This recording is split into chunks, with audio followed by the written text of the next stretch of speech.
मोहब्बत इश्क मोहब्बत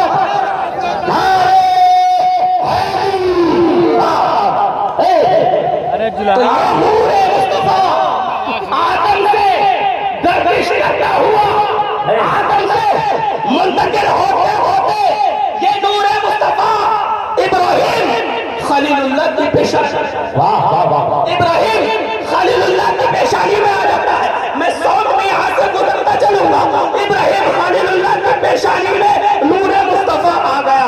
आगे कहानी बढ़ती है। हजरत इब्राहिम ने बहुत ही ज्यादा मसाइल उठाए, बहुत ही ज्यादा इम्तहानात दिए, क्योंकि आप नमरूद के सामने भी गए लेकिन नमरूद टिक ना सका।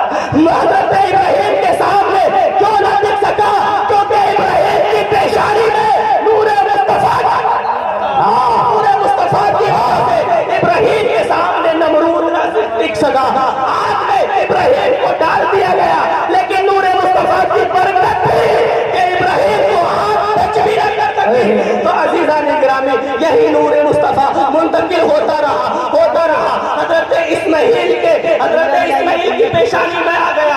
इस्माइल के जब अंदर आ गया, अब अजीज़ान गिरामी, आपने सुना होगा पिछले 2 महीने गुजर चुके हैं, कुर्बानी का वक्त आया, आपने सुना होगा यही नूर हजरत इस्माइल अलैहिस्सलाम के अंदर आया। यही नूर जब इस्माइल अलैहिस्सलाम के अंदर आया तो इस्माइल की जब उम्र थोड़ी बड़ी हो गई, आप तकरीबन 9-10 साल के हो गए, तो यही नूर मुस्तफा जब इस्माइल की पेशानी में चमक रहा था, तो अजीज़ान गिरामी, अल्लाह तबारक व तआला ने इब्राहिम को बशारत दी, इब्राहिम को बशारत दी ख्वाब में। अजीज़ान गिरामी, ख्वाब आप जानते हैं ना, हम और आप अगर ख्वाब देखें, हम और आप अगर अभी कोई ख्वाब देखें और सुबह में हम देखें रात में कि मेरे पास में बहुत मानो जर इकट्ठा हो गया, बहुत पैसा आ गया, मैं अरबपति लखपति बन गया, लेकिन जब ख्वाब से बेदार ख्वाब से बेदार हो और सुबह जब आँख खुली तो अजीज़ान गिरामी,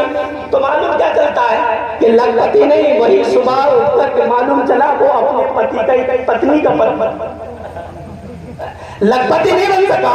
सुबह को मालूम चल गया कि भाई मैं तो अपनी पत्नी का ही लखपति नहीं। क्यों? क्योंकि ये सपना होता है, सपना कभी अपना नहीं होता, सपना कभी अपना नहीं होता।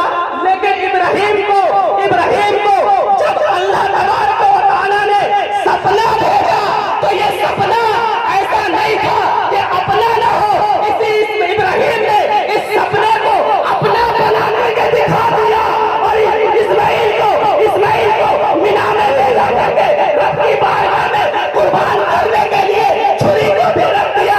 अब सवाल पैदा होता है कि इस्माइल की गर्दन पर छुरी चल क्यों न सकी, इस्माइल की गर्दन पर छुरी चली क्यों नहीं? तो मालूम चला इस्माइल के अंदर यही नूरे मुस्तफा था।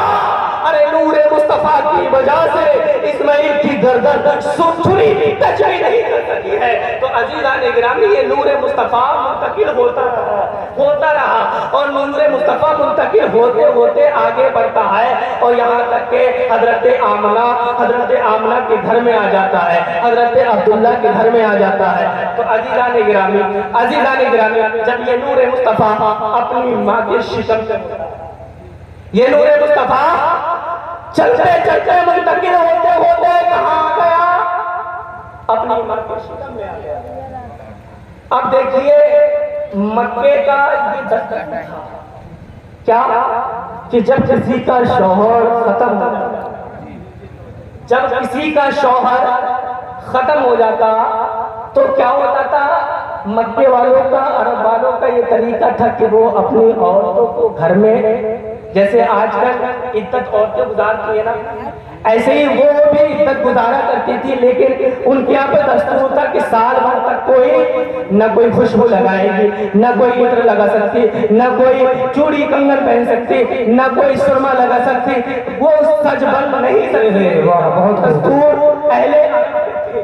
तो अजीज़ान गिरामी, क्योंकि अरब के अंदर विधवा औरत कोई इत्र वगैरह नहीं लगा सकती थी, लेकिन मुस्तफा की माँ के बारे में रिवायत में आता है, क्या रिवायत में आता है कि हजरत आमना के घर से अगर कोई औरत गुजर के जाती तो वो शिकायतें करती थी कि आमना का शौहर तो नहीं है, लेकिन आमना अपने शौहर पर गम नहीं बनाती है।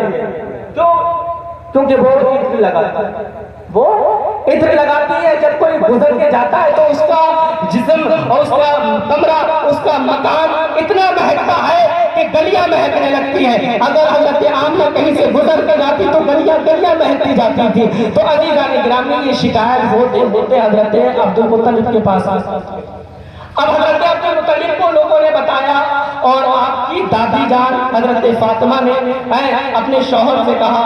दोनों ने राय मशवरा किया कि देखिए शिकायतें आती हैं, आमना जो है वो अपने शौहर